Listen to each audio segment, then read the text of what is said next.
Chapter 18. She had to make up her mind what to do.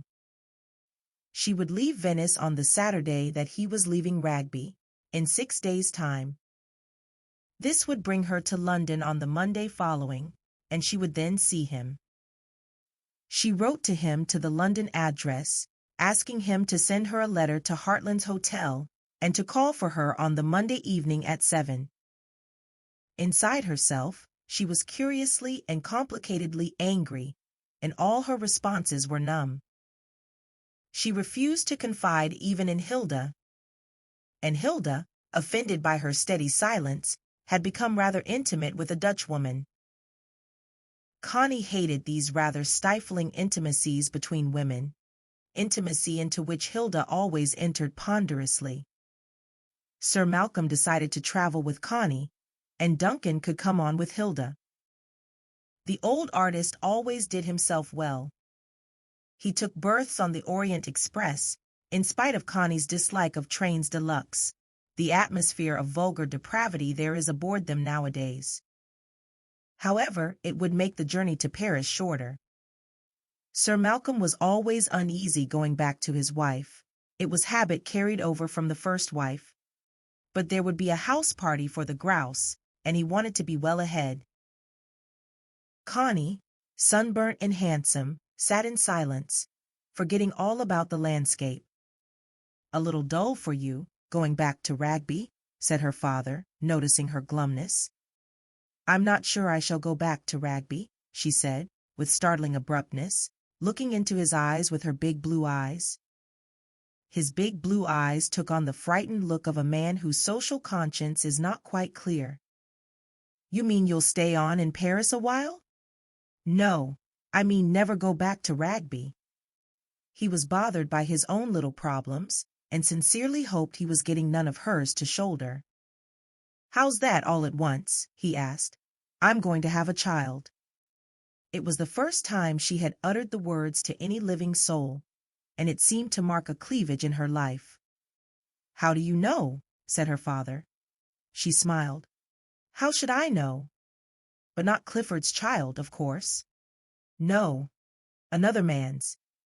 She rather enjoyed tormenting him. "Do I know the man?" asked Sir Malcolm. "No, you've never seen him."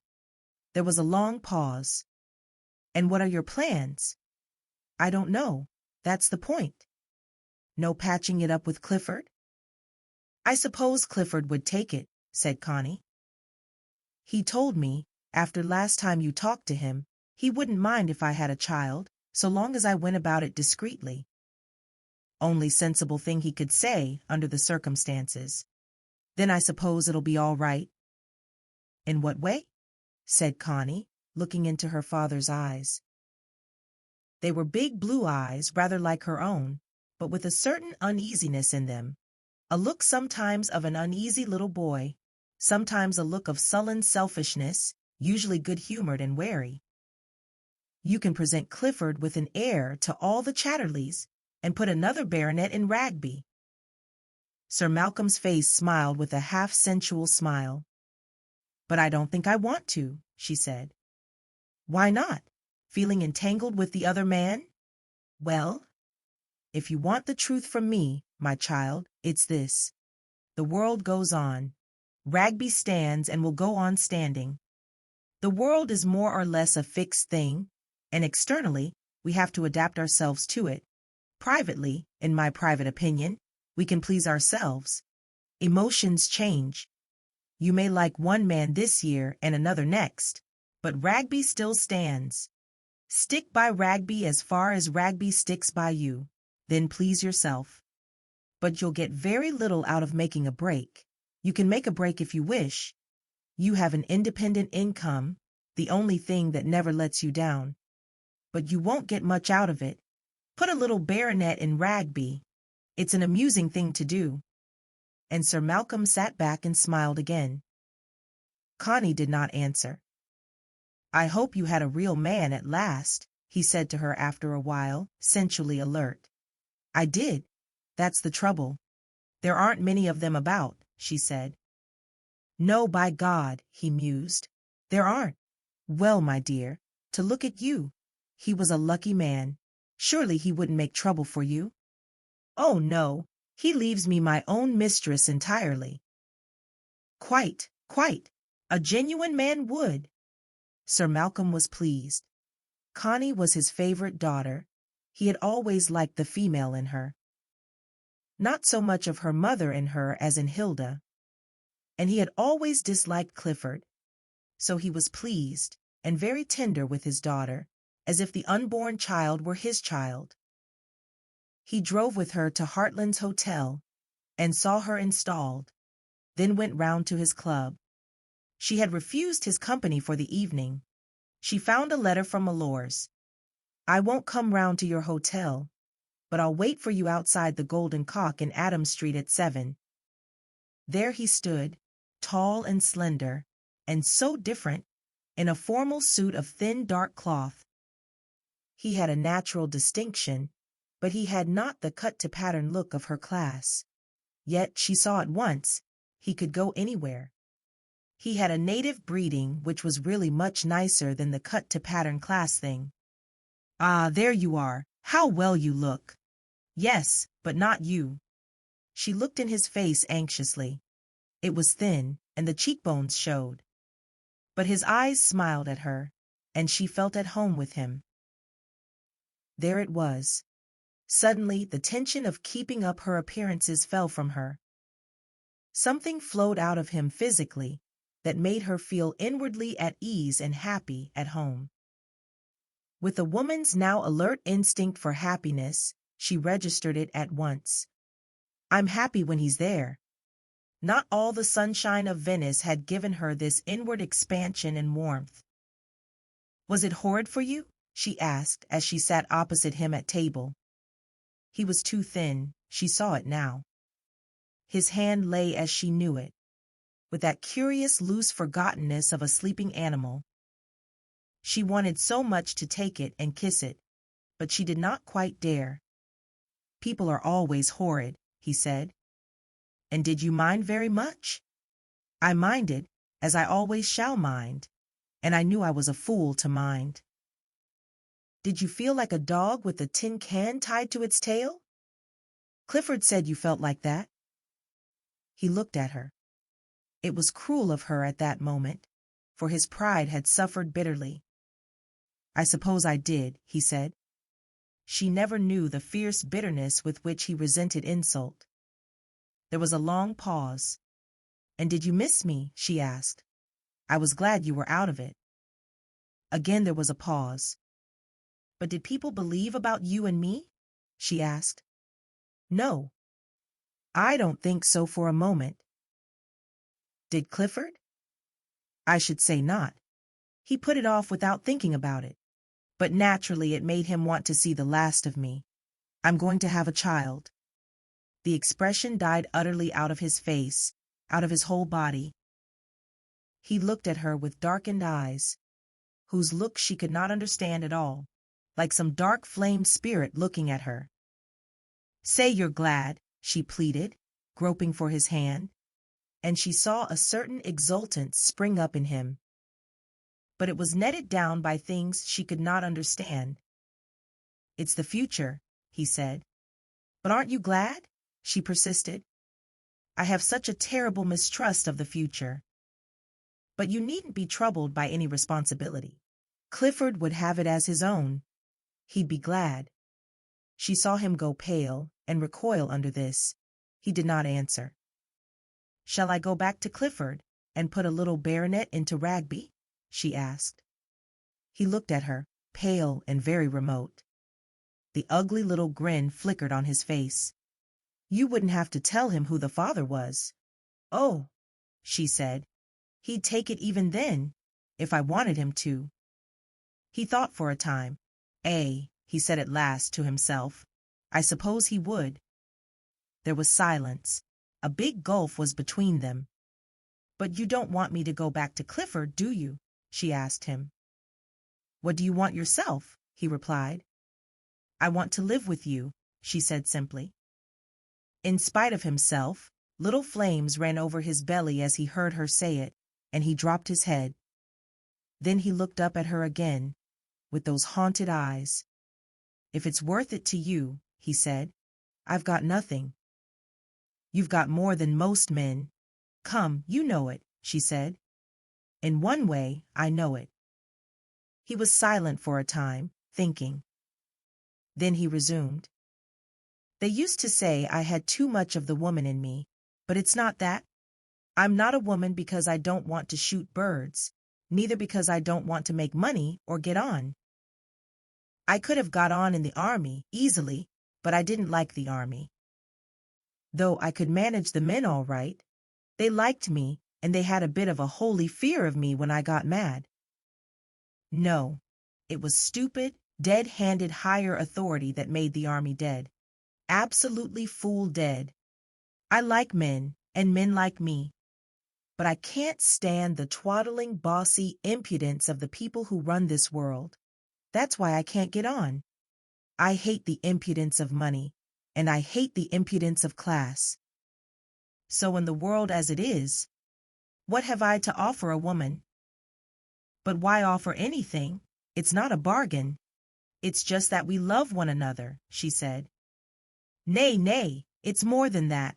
Living is moving and moving on. My life won't go down the proper gutters, it just won't. So I'm a bit of a waste ticket by myself. And I've no business to take a woman into my life, unless my life does something and gets somewhere, inwardly at least, to keep us both fresh. A man must offer a woman some meaning in his life, if it's going to be an isolated life, and if she's a genuine woman. I can't be just your male concubine." "Why not?" she said. "Why, because I can't, and you would soon hate it." "As if you couldn't trust me," she said. The grin flickered on his face. "The money is yours, the position is yours, the decisions will lie with you. I'm not just my lady's fucker, after all." "What else are you?" "You may well ask. It no doubt is invisible. Yet I'm something to myself at least. I can see the point of my own existence, though I can quite understand nobody else's seeing it." "And will your existence have less point, if you live with me?" He paused a long time before replying. "It might." She too stayed to think about it. "And what is the point of your existence?" "I tell you, it's invisible. I don't believe in the world, not in money, nor in advancement, nor in the future of our civilization. If there's got to be a future for humanity, there'll have to be a very big change from what now is. And what will the real future have to be like? God knows. I can feel something inside me, all mixed up with a lot of rage. But what it really amounts to, I don't know." "Shall I tell you?" she said, looking into his face. "Shall I tell you what you have that other men don't have, and that will make the future? Shall I tell you?" "Tell me then," he replied. "It's the courage of your own tenderness. That's what it is. Like when you put your hand on my tail and say I've got a pretty tail." The grin came flickering on his face. "That," he said. Then he sat thinking. He said. "You're right. It's that really. It's that all the way through. I knew it with the men. I had to be in touch with them, physically, and not go back on it. I had to be bodily aware of them and a bit tender to them, even if I put 'em through hell. It's a question of awareness, as Buddha said. But even he fought shy of the bodily awareness and that natural physical tenderness, which is the best, even between men, in a proper manly way. Makes 'em really manly, not so monkeyish. It's tenderness, really. It's cunt awareness. Sex is really only touch, the closest of all touch. And it's touch we're afraid of. We're only half conscious and half alive. We've got to come alive and aware. Especially the English have got to get into touch with one another, a bit delicate and a bit tender. It's our crying need." She looked at him. "Then why are you afraid of me?" she said. He looked at her a long time before he answered. "It's the money, really, and the position. It's the world in you." But isn't there tenderness in me? She said wistfully. He looked down at her, with darkened, abstract eyes. It comes and goes, like in me. But can't you trust it between you and me? She asked, gazing anxiously at him. She saw his face all softening down, losing its armor. Maybe, he said. They were both silent. I want you to hold me in your arms, she said. I want you to tell me you are glad we are having a child. She looked so lovely and warm and wistful. His bowels stirred towards her. I suppose we can go to my room, he said, though it's scandalous again. But she saw the forgetfulness of the world coming over him again, his face taking the soft, pure look of tender passion. They walked by the remoter streets to Coburg Square, where he had a room at the top of the house, an attic room where he cooked for himself on a gas ring. It was small, but decent and tidy. She took off her things and made him do the same. She was lovely in the soft first flush of her pregnancy. I ought to leave you alone, he said. No, she said. Love me, and say you'll keep me. Say you'll keep me. Say you'll never let me go, to the world nor to anybody. She crept close against him, clinging fast to his thin, strong, naked body, the only home she had ever known. Then I'll keep thee, he said. If thou wants it, then I'll keep thee. He held her round and fast. And say you're glad about the child, she repeated. Kiss it. Kiss my womb and say you're glad it's there. But that was more difficult for him. I've a dread of puttin' children i' the world, he said. I've such a dreaded a future for 'em. But you've put it into me. Be tender to it, and that will be its future already. Kiss it. He quivered, because it was true. Be tender to it, and that will be its future. At that moment he felt a sheer love for the woman. He kissed her belly and her mound of Venus, to kiss close to the womb and the fetus within the womb. Oh, you love me. You love me, she said, in a little cry like one of her blind, inarticulate love cries. And he went into her softly, feeling the stream of tenderness flowing in release from his bowels to hers, the bowels of compassion kindled between them.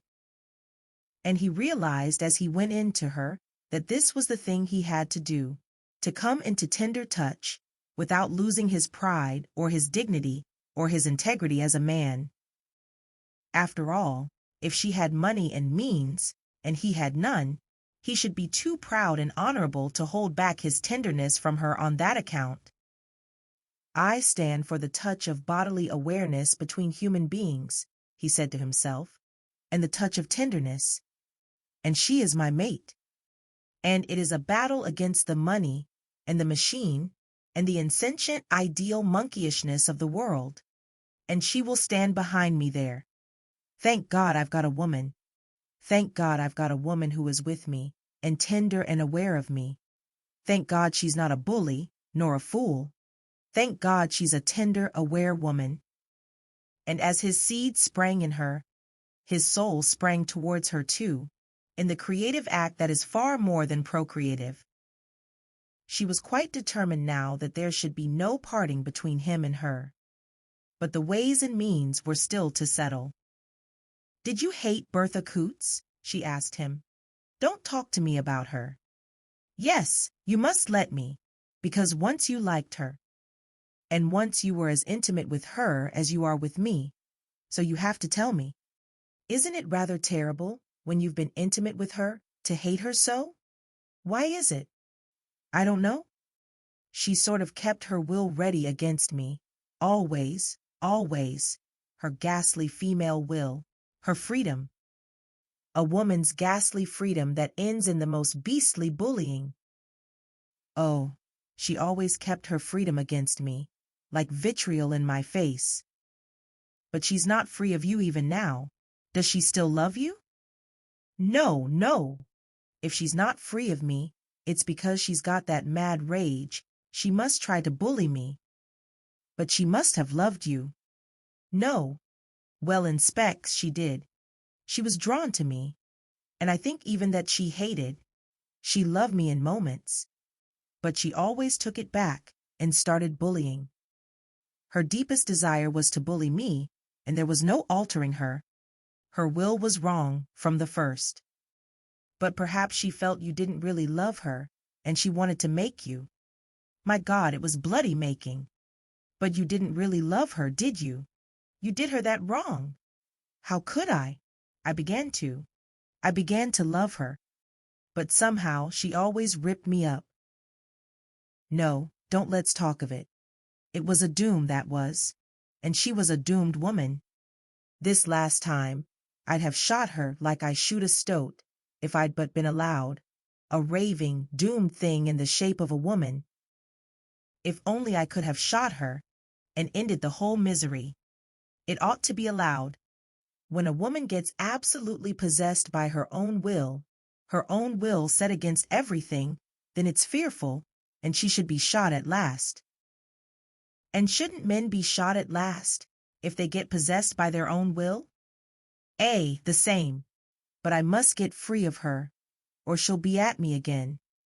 I wanted to tell you, I must get a divorce if I possibly can. So we must be careful.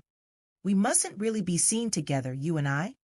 I never could stand it if she came down on me and you. Connie pondered this. Then we can't be together, she said. Not for 6 months or so? But I think my divorce will go through in September, then till March. But the baby will probably be born at the end of February, she said. He was silent. I could wish the Cliffords and Berthas all dead, he said. It's not being very tender to them, she said. Tender to them? Yea, even then the tenderest thing you could do for them, perhaps, would be to give them death. They can't live, they only frustrate life. Their souls are awful inside them. Death ought to be sweet to them, and I ought to be allowed to shoot them. But you wouldn't do it, she said. I would, though, and with less qualms than I shoot a weasel. It anyhow has a prettiness and a loneliness. But they are legion. Oh, I'd shoot them. Then perhaps it is just as well you daren't. Well, Connie had now plenty to think of. It was evident he wanted absolutely to be free of Bertha Coots. And she felt he was right. The last attack had been too grim. This meant her living alone till spring. Perhaps she could get divorced from Clifford. But how? If Malors were named, then there was an end to his divorce. How loathsome! Couldn't one go right away, to the far ends of the earth, and be free from it all? One could not. The far ends of the world are not 5 minutes from Charing Cross nowadays. While the wireless is active, there are no far ends of the earth. Kings of Dahomey and Lamas of Tibet listen into London and New York. Patience, patience! The world is a vast and ghastly intricacy of mechanism, and one has to be very wary not to get mangled by it.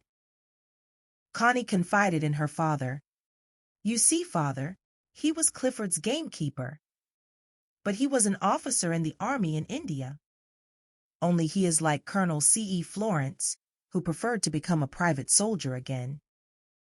Sir Malcolm, however, had no sympathy with the unsatisfactory mysticism of the famous C.E. Florence.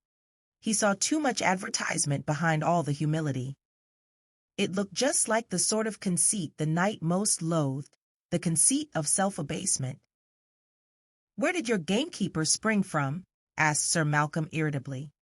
He was a collier's son in Teversham, but he's absolutely presentable.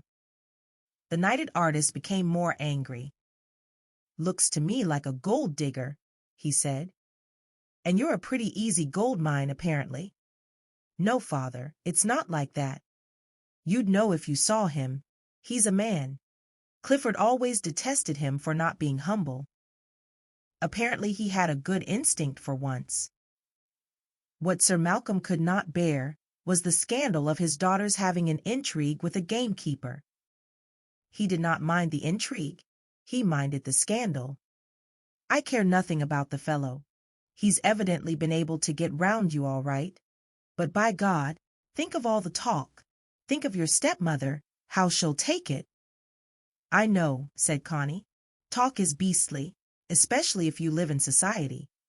And he wants so much to get his own divorce. I thought we might perhaps say it was another man's child, and not mention Milor's name at all. Another man's? What other man's? Perhaps Duncan Forbes. He has been our friend all his life, and he's a fairly well-known artist, and he's fond of me. Well, I'm damned. Poor Duncan. And what's he going to get out of it? I don't know, but he might rather like it even. He might he? Well, he's a funny man if he does. Why, you've never even had an affair with him, have you? No, but he doesn't really want it. He only loves me to be near him, but not to touch him. My God, what a generation! He would like me most of all to be a model for him to paint from, only I never wanted to. God help him, but he looks downtrodden enough for anything. Still, you wouldn't mind so much the talk about him? My God, Connie, all the bloody contriving. I know, it's sickening, but what can I do? Contriving, conniving, contriving. Makes a man think he's lived too long. Come, father, if you haven't done a good deal of contriving and conniving in your time, you may talk. But it was different, I assure you. It's always different. Hilda arrived, also furious when she heard of the new developments. And she also simply could not stand the thought of a public scandal about her sister and a gamekeeper. Too humiliating. Why should we not just disappear separately to British Columbia and have no scandal? Said Connie. But that was no good. The scandal would come out just the same. And if Connie was going with the man, she'd better be able to marry him. This was Hilda's opinion. Sir Malcolm wasn't sure. The affair might still blow over. But will you see him, father? Poor Sir Malcolm, he was by no means keen on it. And poor Milor's, he was still less keen. Yet the meeting took place, a lunch in a private room at the club, the two men alone, looking one another up and down. Sir Malcolm drank a fair amount of whiskey, Milor's also drank. And they talked all the while about India, on which the young man was well informed. This lasted during the meal. Only when coffee was served, and the waiter had gone, Sir Malcolm lit a cigar and said heartily, "Well, young man, and what about my daughter?" The grin flickered on Milor's face. "Well, sir, and what about her?" "You've got a baby in her, all right." "I have that honor," grinned Milor's. "Honor, by God!" Sir Malcolm gave a little squirting laugh and became Scotch and lewd. "Honor! How was the going, eh?" "Good, my boy, what?" "Good! I'll bet it was. Ha ha! My daughter, chip of the old block, what? I never went back on a good bit of fucking myself. Though her mother, oh, holy saints!" He rolled his eyes to heaven. "But you warmed her up. Oh, you warmed her up, I can see that. Ha ha! My blood in her. You set fire to her haystack, all right. Ha ha ha! I was jolly glad of it, I can tell you. She needed it. Oh, she's a nice girl. She's a nice girl. And I knew she'd be good going, if only some damned man would set her stack on fire. Ha ha ha! A gamekeeper, eh, my boy? Bloody good poacher, if you ask me. Ha ha! But now, look here, speaking seriously, what are we going to do about it? Speaking seriously, you know. Speaking seriously, they didn't get very far. Milor's, though a little tipsy, was much the soberer of the two. He kept the conversation as intelligent as possible, which isn't saying much. "So you're a gamekeeper? Oh, you're quite right. That sort of game is worth a man's while, eh, what? The test of a woman is when you pinch her bottom. You can tell just by the feel of her bottom if she's going to come up all right. Ha ha! I envy you, my boy. How old are you? 39. The knight lifted his eyebrows. As much as that? Well, you've another good 20 years by the look of you. Oh, gamekeeper or not, you're a good cock. I can see that with one eye shut. Not like that blasted Clifford. A lily-livered hound with never a fuck in him. Never had. I like you, my boy. I'll bet you've a good cod on you. Oh, you're a bantam, I can see that. You're a fighter. Gamekeeper. Ha ha, by crikey. I wouldn't trust my game to you. But look here, seriously. What are we going to do about it? The world's full of blasted old women. Seriously, they didn't do anything about it, except establish the old Freemasonry of male sensuality between them. And look here, my boy, if ever I can do anything for you, you can rely on me. Gamekeeper, Christ, but it's rich. I like it. Oh, I like it. Shows the girl's got spunk. What? After all, you know, she has her own income, moderate, but above starvation. And I'll leave her what I've got. By God, I will. She deserves it, for showing spunk in a world of old women. I've been struggling to get myself clear of the skirts of old women for 70 years and haven't managed it yet. But you're the man, I can see that. I'm glad you think so. They usually tell me, in a sideways fashion, that I'm the monkey. Oh, they would. My dear fellow, what could you be but a monkey to all the old women? They parted most genially, and Malors laughed inwardly all the time for the rest of the day. The following day he had lunch with Connie and Hilda at some discreet place. It's a very great pity it's such an ugly situation all round, said Hilda. I had a lot of fun out of it, said he. I think you might have avoided putting children into the world until you were both free to marry and have children. The Lord blew a bit too soon on the spark, said he. I think the Lord had nothing to do with it. Of course, Connie has enough money to keep you both, but the situation is unbearable. But then you don't have to bear more than a small corner of it, do you? Said he. If you'd been in her own class. Or if I'd been in a cage at the zoo. There was silence. I think, said Hilda, it will be best if she names quite another man as correspondent, and you stay out of it altogether. But I thought I'd put my foot right in. I mean, in the divorce proceeding. He gazed at her in wonder. Connie had not dared mention the Duncan scheme to him. I don't follow, he said. We have a friend who would probably agree to be named as correspondent, so that your name need not appear, said Hilda. You mean a man? Of course. But she's got no other?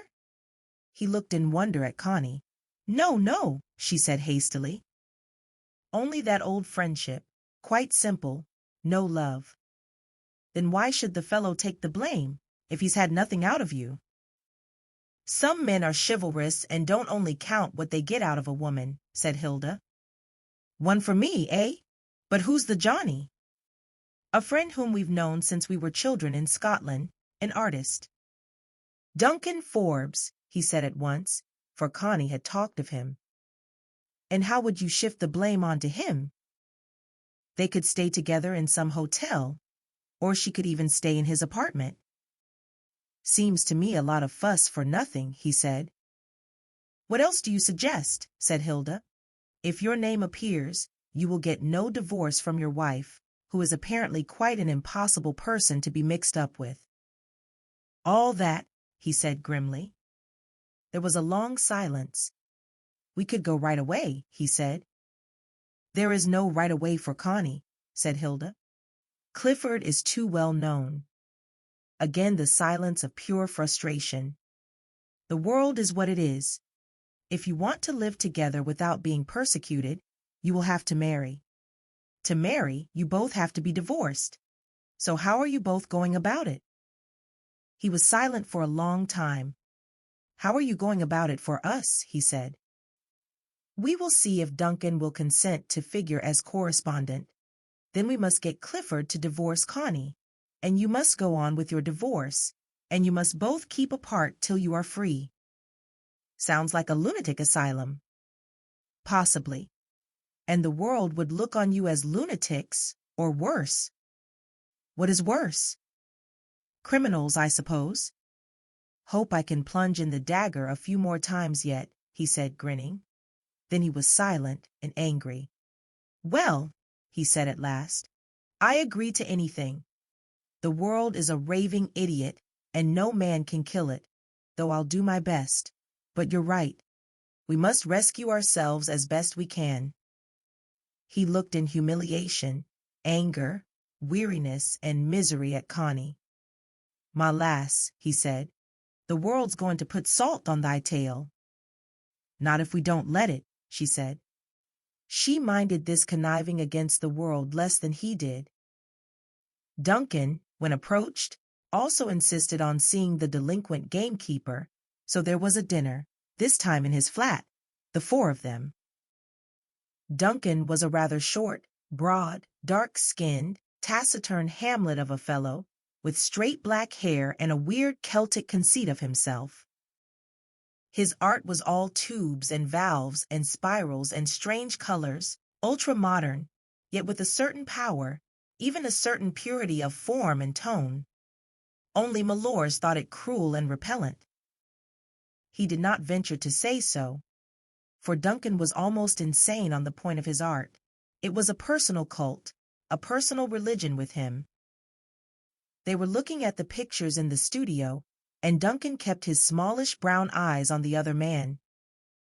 He wanted to hear what the gamekeeper would say. He knew already Connie's and Hilda's opinions. It is like a pure bit of murder, said Malors at last, a speech Duncan by no means expected from a gamekeeper. And who is murdered? Asked Hilda, rather coldly and sneeringly. It murders all the bowels of compassion in a man. A wave of pure hate came out of the artist. He heard the note of dislike in the other man's voice, and the note of contempt. And he himself loathed the mention of bowels of compassion. Sickly sentiment. Malors stood rather tall and thin, worn-looking, gazing with flickering detachment that was something like the dancing of a moth on the wing, at the pictures. Perhaps stupidity is murdered. Sentimental stupidity, sneered the artist. Do you think so? I think all these tubes and corrugated vibrations are stupid enough for anything, and pretty sentimental. They show a lot of self-pity and an awful lot of nervous self-opinion, seems to me. In another wave of hate, the artist's face looked yellow. But with a sort of silent hauteur, he turned the pictures to the wall.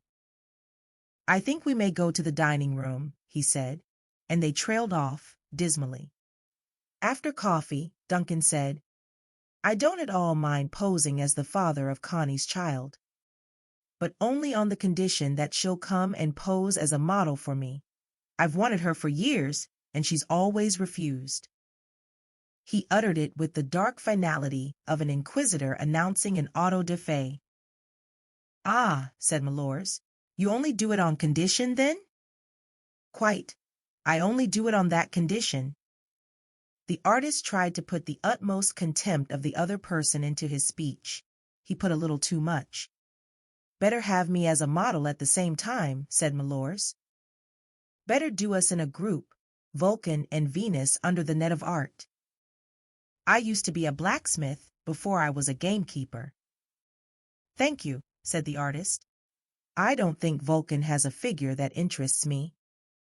Not even if it was tubified and titivated up? There was no answer. The artist was too haughty for further words. It was a dismal party, in which the artist henceforth steadily ignored the presence of the other man, and talked only briefly, as if the words were wrung out of the depths of his gloomy portentousness, to the women. You didn't like him, but he's better than that, really. He's really kind, Connie explained as they left. He's a little black pup with a corrugated distemper, said Malors. No, he wasn't nice today. And will you go and be a model to him? Oh, I don't really mind any more. He won't touch me. And I don't mind anything. if it paves the way to a life together for you and me.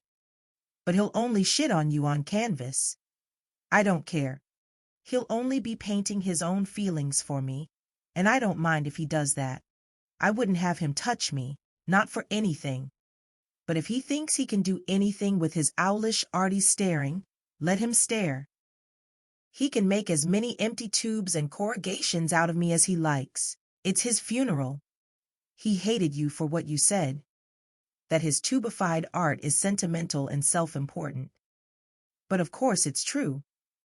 Dive into Lady Chatterley's Lover with EchoTales Audiobooks and unlock a deeper connection to D.H. Lawrence's timeless tale of passion and freedom.